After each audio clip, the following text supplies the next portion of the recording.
Who's this coming? Oh, I'd like to take him. Who would hello, Tim. Yes. Oh, my goodness. Barry. Me. It's only Punmeister, former world record holder, and frankly, national treasure is Tim Vine. Oh, Barry, what a pleasure. Oh, well, yes, what a lovely cab. Oh, isn't it lovely? Yes, Yeah. the Austin 4. Pardon me? The Austin 4. Oh, the Austin, you can't afford it. No, it's a beautiful old thing. I've got one much more showy, ostentatious mine. And we're off. Now, Tim, where do you want to go? In the back, I think. There's not enough room in the front, is there? No, that's right. Well, listen. Oh, you mean where to the journey-wise? Yeah, journey-wise. Get in the back. Right. And I normally just go in the front. You learn that. First day of learning the knowledge. Oh, they tell you where to sit, do Oh, they? yeah, but we're not going to get nowhere with both of us in the back, Tim. Yes, because the first exam, you sat in the boot, didn't you? It didn't work. It didn't work at all. Tim, Yes. where do you want to go, please? I'd like to go to any theatre. Any theatre? Yes. In the West End? Or... Oh, not there, no. No, not quite any theatre. No, yeah, any theatre. In the West End, Okay. yes, in the West End. There's one up Inverness Way if you fancy going all the way Oh, up there. I've played it might that be one. a bit pricey. Have you? Yes. Oh, Yeah. blimey. Long way to go. Tim, this is ticking away, the clock now. I'm quite happy for the meters Yes, to be well, I running, mean, but yes. specifically, where do you want to go? Specifically, then, I'll go to... I'll go to the Wakefield Opera I'm House. not going all the way up there. Where else do you want to go? Not this That's time. that's the theatre. Just drop me at the station. I'll go up to Wakefield All right, Opera let's House. go. Let's get to the station. Which one is that to Wakefield? Oh, God, King's Wakefield. Cross, isn't it? The King's Cross, probably, yeah.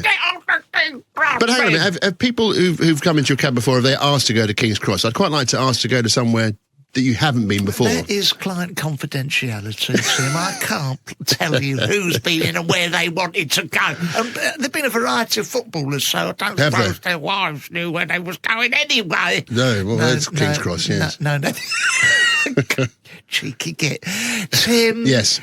you do love the theatre, which is probably why you want to go there. Are you doing anything at the moment? I mean, let's get the plug-in out of the way. You got anything you want to sell? I mean, talking of theatres, I said to my mum, I said, I'm going to buy a theatre. And what did she say? She said, are you having me on? I said, I'll give you an audition, but I can't promise. He's so good at it. I thought of a pun the other day. Yes, It's go a on. lovely one. Oh, it's a lovely one. Yes. I always do this. Occasionally I do my little presentations for Yes. friends and family. I've seen you do your presentation Yes, before. haven't you? I saw you in Edinburgh do your presentation, and I immediately became a fan of yours. Oh, isn't he lovely? Well, I do this for a bit of pin money. Do you? Here. Pin money? The amount of pins I need to buy, for... Right. Anyway, but I tell you what, I would say, 65 years ago, I decided to marry my best friend. Margaret was furious, thought I was going to marry her. And then I go, no, it's a lady called Jean. Jean! Yes. She fell off the radar. She was cleaning it at RAF Northolt, 70 foot, quack, stone dead. Well, it's interesting you should mention that because it's reminded me that I've just split up with a purple vegetable. I said it's aubergine. Oh, my goodness. But anyway, you were in the middle of saying about No, this. this is the other one. I Yes. went to, Pets at Home. Pets at Home! Get a few little treats for my dog. I went in there. Pets at Home? Pets at Home. It's a store for... Right. for Is there pet- another place to keep pets? Slightly ruining the flow. Oh, sorry. We get into the pets. It don't matter. Who's to tell a professional how to do it? I'm used to having a straight man. I need to be the straight man in this Definitely, situation. please, Yeah, if you just- could. So I went in there and I said to the lady, I said, dog treats for me dog. It's not so funny when you say that at the same time. And I said, I'm looking for is it a toilet, a customer's toilet? I said, no, we do it all online now, you see. We're doing online trials, so no room for a customer's toilet, you see. I said, oh, OK. I said, can you tell me where the poo bags and the scoops are? I said, well, if you're that desperate, you can use the staff one. When he could, he's a lovely straight man. Oh, my goodness. Yeah, so, Tim, where are you? Are you performing in a theatre any time? No, I've been soon? trying to... No, not really, no. At the moment, I'm trying to get some new stuff together. Oh, yeah? Yeah, some new material. Well, actually, I've got a lot of new material, so I'm sort of trying it out. Right. And I don't know what your process is with... well, you don't really write material. You tell us about your life, and we and we love it. You're not a comedian as such, are you? You're a taxi driver. No, they're well, for the purpose of this, I am a taxi driver. But what I do in terms of writing material, I've got all day to sit here looking out the window. Yes, it's a safer way to drive. If you're going to drive, it is safe to look out the window. I don't have it in me joke book. No, I don't. I do. It's the best way to do it. I saw a taxi going sideways. It was a mini crab. But oh, blood. But what I basically do is I write loads and loads of stuff, and then when I've got an enormous amount of it, I then hire a place and do the whole night myself. So last week I did that a couple of nights where I did like 2 hours. The poor audience, honestly. Did you do? And they're like, please let us out. Friends and family or well, fans? If they were, they weren't at the end. No. It's just like an art centre or something, and then people turn up. A small place, maybe I was 100 or something, and then they come in and have to sit through it all, and then I cross most of it out. Do you? As some people do, I've seen Simon Brodkin do it and other people, they literally get on the stage, they've got a pen and paper in hand, they're literally reading off a pad of paper. Do you do that, or do you think that's a little bit much for people? Well, what I do, the first time I go on holding a postcard. Yes. And so I've got stuff written on the postcard. Yeah. So I don't have a pad of A4, it's smaller than that. Okay. To be fair. So then I might do 10 minutes with that. And then when I've done lots of 10-minute ones, then I do the 2-hour thing. And the 2-hour thing, I have a great big piece of board. Yeah. I have about 8 of them with they're like scaled up postcards, and they're on the floor leaning slightly towards me, like they're leaning on a monitor.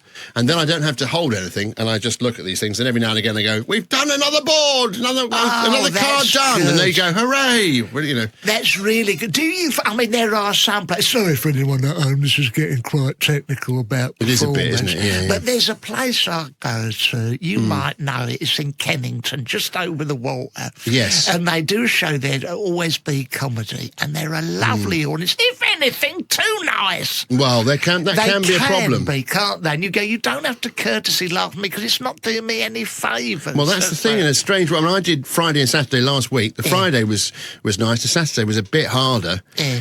To the point where I came off thinking, what on earth am I doing with my life? That sort of thing. Yeah. And but the soundman said, you don't want them to be too. If they laugh at everything, you're not going to learn anything, are you? Well, that's true. So you've got to go through the pain barrier of them not laughing at things. Absolutely. Now I've seen you do a lot. I'm over here. When you do your act, you do make a lot of props.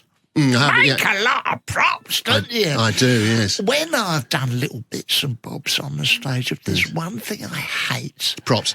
...is going to get props. Why? I think it's indecent. I do. I think there's people of my age and slightly younger who are doing triple heart bypass surgery. They're not buying something that looks a little bit phallic or something that's got a sort of comical sort of edge to it anyway. And I think, it's humiliating. Do you ever think, why have I spent... particularly if I do sometimes. Work. Exactly. Well, if something doesn't work, I think a prop's really got to work for me to give it the time of day. Sometimes I did a thing the other day, which I thought in my mind might be funny, called stunt luggage. Right. And so the music's going, stunt luggage, like this. And then I started sort of kicking these cases around that were on wheels and they were flying off stage and stuff, The audience was just staring at me, Yeah, and I thought, there's no way on earth I'm ever going to do that again. Certainly the idea of, I could maybe film a funny sketch with it or something, but to take something around that's quite big... Oh, yeah. I just would resent it. Oh, yeah. It's got to have a proper laugh, otherwise you think, why am I carrying you around everywhere? Are you on the tube with people trying to squash by and you thought, if you only knew that what I've got in here... Well, I saw inside your case earlier on and I thought, gosh, if they only knew what was inside your case. Oh, I've got my sandwich. I do like my sandwiches. Big sandwich. I do like my big sandwiches. I have to have got a nice flask. What's your favourite filling for a sandwich? I do like an egg mayonnaise. I do like an egg mayonnaise and with some chopped spring onions in it. Oh, crikey. But it is sometimes you open it up in public, it stinks. And no one likes that, do they? What is your smelly sandwich of choice, Tim? I don't really like onions and things, so I would say, maybe my smelly sandwich of choice might be tuna, actually. It does stink. but it's blooming nice. Why don't you like, just getting back to the important, why don't you like onions, for goodness sake? I'm just not crazy about them in sandwiches. I like onions, but not crazy about stumbling on one in a sandwich. I have a similar attitude towards stumbling on bananas. I don't really like, and I don't mind occasionally finding a bit in a fruit salad, but it wouldn't be my choice to get a banana, peel it and eat it. Right. No, fruits, and I don't like it when fruit mixes with savoury. No. Oh, no, I can't stand that. No, I know. Ham and pineapple. Oh, who'd have that? No, I agree. Yeah, foreigners. Yeah. Anyway, no, it's not right, is it? What about in the old days? We used to have a curry. Lovely curry. Lovely curry. My mum used to give us curries with, and he'd have like sultanas in. No, I've never seen like that. Never heard I never of it. liked that. I thought I didn't like curries, but it's just what my mum used to do.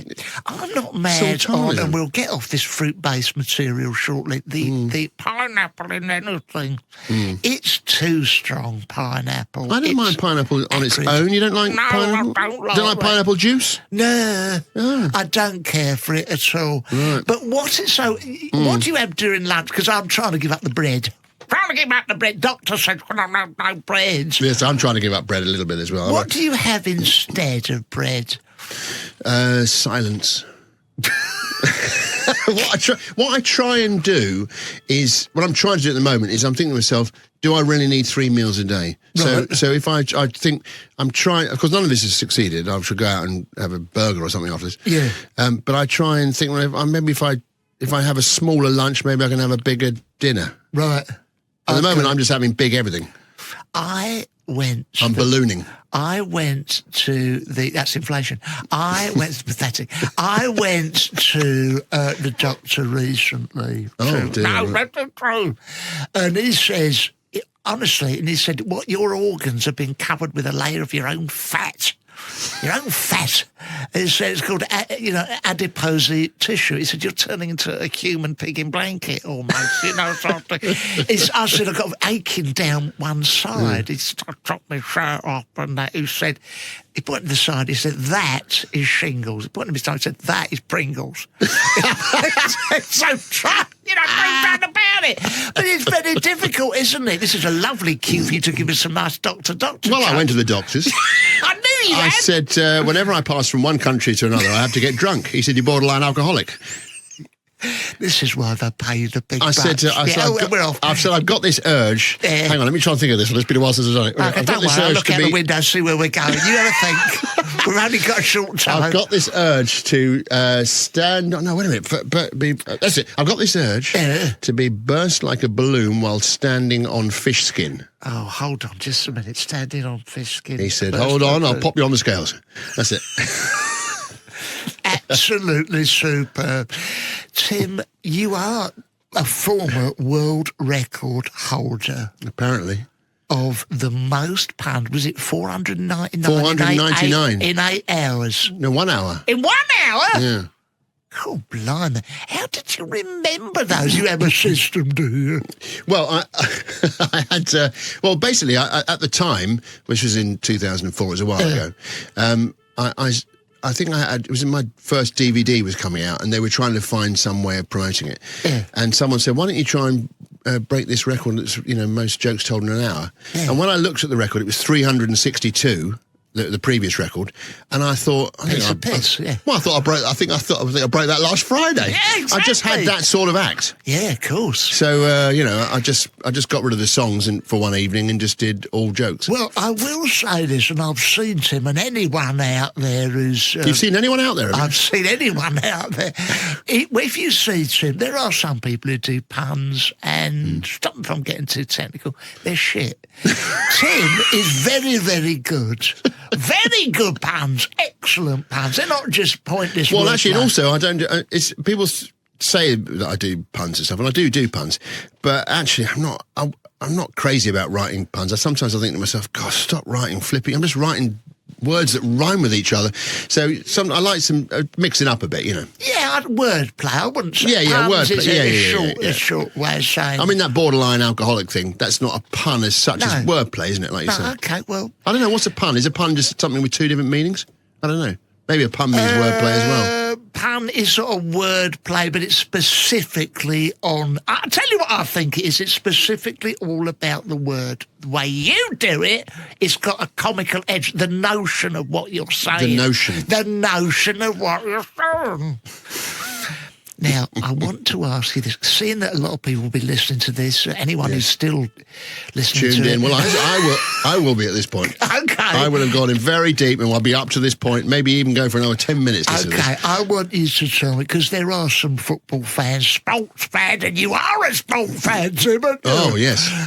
We'll get on to the darts in a minute, but Sutton United. Oh, yes. United. Yes. How did you get into that, and how often do you go? I don't go very often. Oh, but you're a friend of Sutton. What does that involve? Well, Sutton United is a family club, you know, and in fact, I call the chairman Dad, and will continue to do so until the blood tests prove otherwise.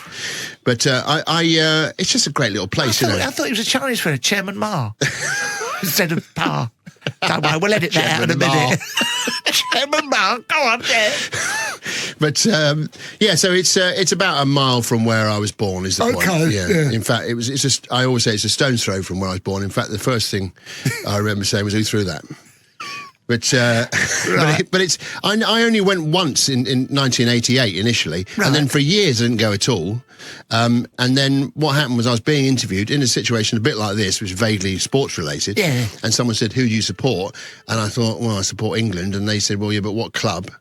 And I didn't really have a club as such. So I said, well, Sutton United, my nearest club. And Sutton United got wind of this and they then invited me. And then since then, over the last 15 years or so, I've now become a fan. So you're sort of in love with that I was press ganged into loving the club.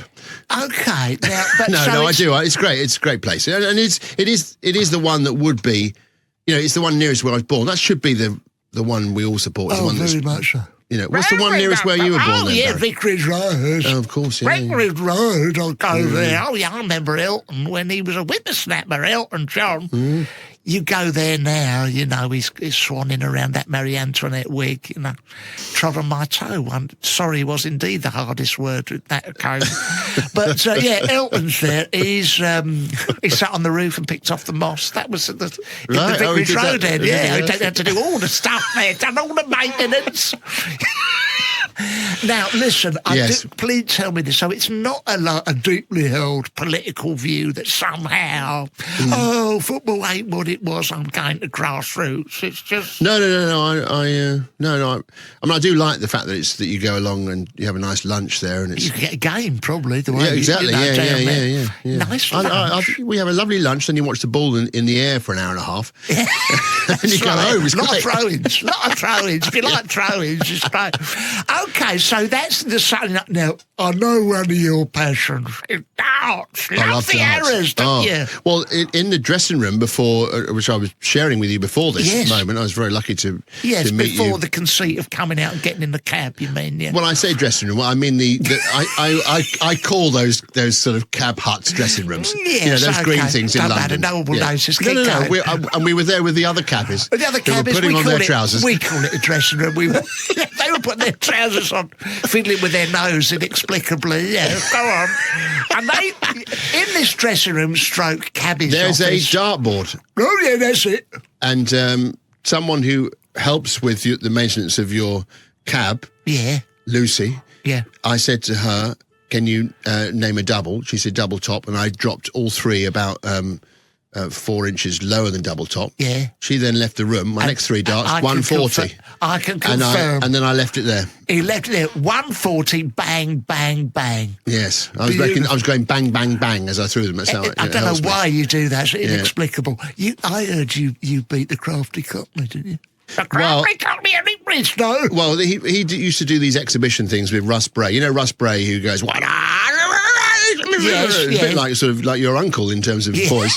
And people used to say his voice was like a dog fighting a thunderstorm. Which was fantastic when he used to do that.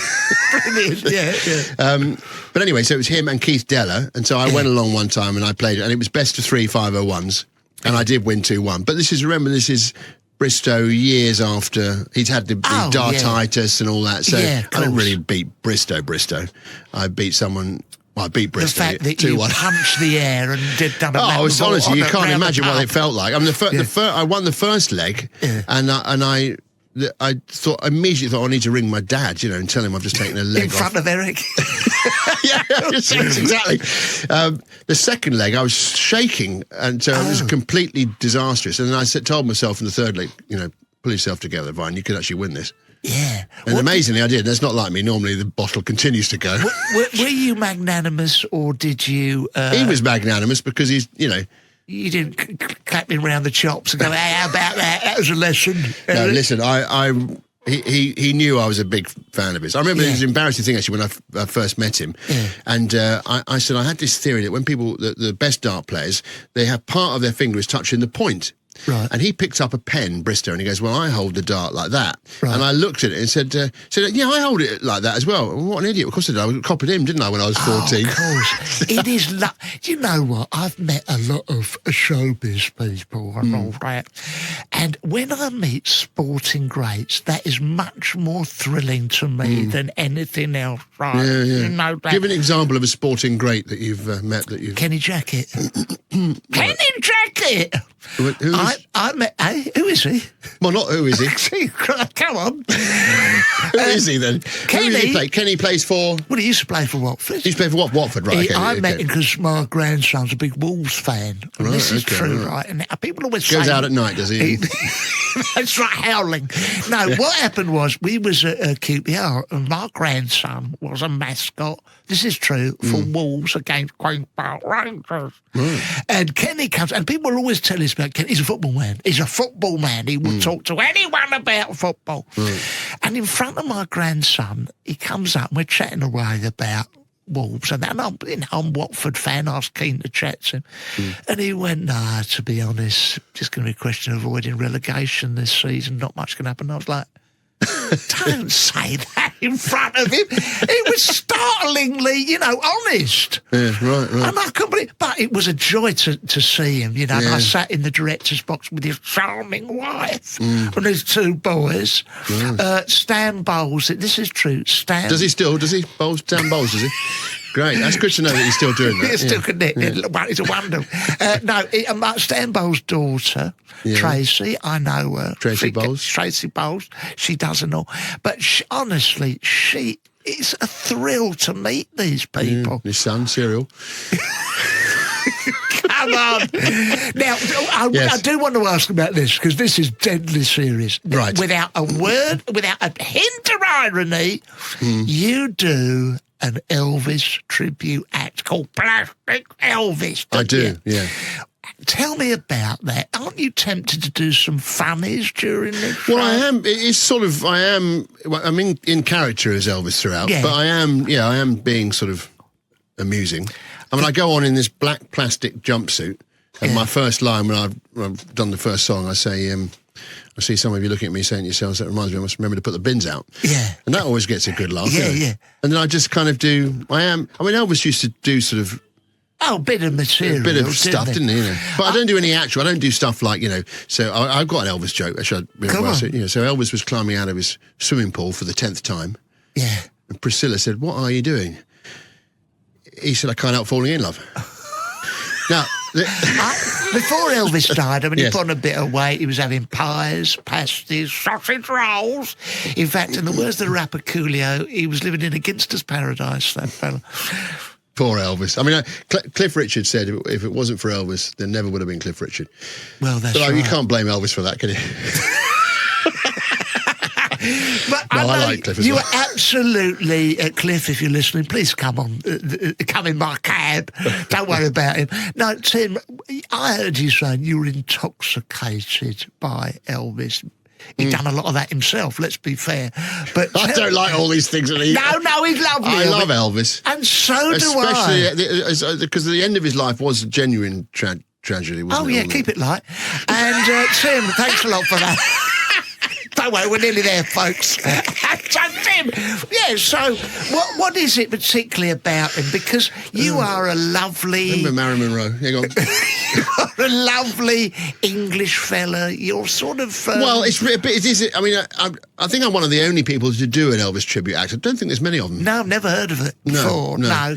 That's the only slight thing, is it's not desperately original, isn't it? That, I mean, I've just happened to have chosen the most charismatic performer, and I'm said to me he was the most charismatic performer, so I'm not adding anything new to the... No, but what does it... Do you feel like you're channeling him in some way? What does it give the audience that, Rob Brydon or Pete Storm is a friend of mine? Brilliant Elvis guy. Oh, really? Yeah. Well, I mean, I don't know. You'd have to ask someone else who watched it, but there's humour in it throughout. Yeah. But the band are amazing, though. I mean, we've got this five-piece band who do it all absolutely incredible. So, I mean, maybe, as I say to people, it's really a vanity project. I'm not saying you know what I mean by that, but I don't. No, you can't be vain in my game. But Tim, please tell me. So when you do it, because I heard you saying in an interview, I've done research in that what we call dressing room, where all the other cabs, where the cab drivers, where the cab drivers hang around, the sausage rolls, sausage roll. I don't be flaky about that. Now the thing is, I went to the baker's. I said, "Can I have a sausage roll?" He said, "Do you want me to put it in the microwave for you?" I said, "Yes, please." And he came home with me. Anyway, go on, yeah. Well, I've heard you saying before, Tim, that you do stuff that you fancy doing. I have never done that in my life. Yes, you have. You're not doing all this for someone else, are you? Well, I'm earning some money from this, but I don't just have a notion and go, look, it don't matter what people like. No, of course you do. You had a notion that you'd like to be a cab driver. I had a notion I had to pay my mortgage. That's the notion I had, mate. Blimey. Tim, please tell me, what are your plans? You're not flogging anything at the moment, but you're going to do a show and you're coming up. Well, I did do an Elvis, like a pretend Elvis film. Film? But it was really... Very good, very good. Because you know about it already, but very good. Very lovely. I come in a little bit too quickly. I come in too quickly. A film? Yeah, go on, a movie like. Yeah. Talking of which, you say a film. I've got a friend from Ireland, and he says it's got a lovely lyrical way of talking. Yeah. He says film instead of film. How lovely. Yeah, and he said to me, he said, I went and saw a film the other day. Yeah. He said it was awful. He said. I said, they're not as good as they used to be, are they? You know, and he said, I went and saw the same film a week later. He said, it was still awful. I said, we're going to see the same one again for? He said, I'm going again next week. I said, why do you keep going to see the same film? He said, I've got a season ticket. I said, Fulham. Oh, sorry, right. Anyway, we'll put the last on later. What was the question again? I don't know. It was you've done a film about Elvis. Yeah. Well, it's not really about Elvis. It's like one of those 60s Elvis films like Blue Hawaii. So it's Elvis playing a character. Right. Yeah. And I wrote loads of songs for it, and I showed it to my friends, and that's all I've done with it at the moment. I might do something else with it. What can you get distribution for it? I mean, is it like a home video? Is it? I don't even understand that sentence. Can you get distribution for it? Immediately, I don't know what that means. I don't know about you. The whole technical side of things, I don't know how's that done. You're not a technical person. The other day, I got in touch and said, "Can I meet you outside Talksport house?" And you said, "Are you on iMessage?" Yes, and that's technical, isn't it? Well, it sort of is, but no one really. Don't they? No, they go, well, whatever comes through on the text, and if you are on an Apple product, it will come through on iMessage. But you don't have Apple, then? No, I do, but I started thinking, what's this other thing? Am I supposed to sign up to this iMessage? Well, it's because, and people watching will see, I have a Nokia. I'm holding that up now. I can vouch that Tim has got a very cheap, crappy phone. That's right. Which doesn't have Apple Pay on it, so I hope you've got there's some a bit cash. of apple juice on it, but that's because that was in there. I hope you've got some cash on there. Cash is king. Cash is king. Cash is king. Yeah, not so much, but not so much nowadays. No.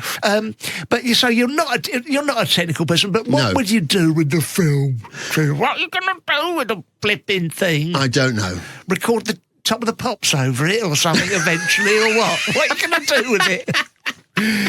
Yeah, no, I might do that. I don't know what I'm going to do with it. But I mean, that's one thing I've got going on. And then the other thing is, like I'm saying, I was trying to get some new material together. Other than that, I'm just enjoying the sunny weather, depending on when this goes out. Tim, it won't be going now, don't worry about that. Tim, we're just pulling in now from King's Cross Station. Oh, I love it. Oh, Tim, it's been an absolute disaster. But what's lovely is it's so nice to see you again. Listen, last time I arrived at King's Cross Station, there were people running around in panic, screaming. Mind you, I was arriving in a light aircraft, but... Oh, wonderful. Well, look, Tim, if I always ask my people this, given the banter, the badinage, the lovely bonhomie, if you were, say this cost £50, it wasn't considerably more expensive than that.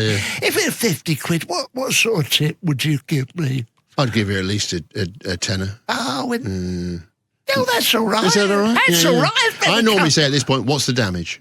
And go on, what is the damage? Well, because I stuck a penknife in the back of your seat there, and I've just caused a bit of a rip at the minute. And what sort of review would you give on Google, which is something you can access through the internet? Oh, is it? Okay. Yeah, well, when I get home, if I was still thinking about the cab ride, there you go. Go on. I'd give it 5 out of 5. Is it 5? Yes, it is. Yes. 5 out of 5. Tim Vine, you are the greatest person I've ever had in this cab. Right. So thank you very, very much. I've seen the list of previous guests. Yes. High praise indeed. That's right, yeah. All right. Thanks, Tim. Lots of love. Take care. Bye. Let's buckle up with Barry. Put out through Talksport, wherever you get your podcast. Thank you.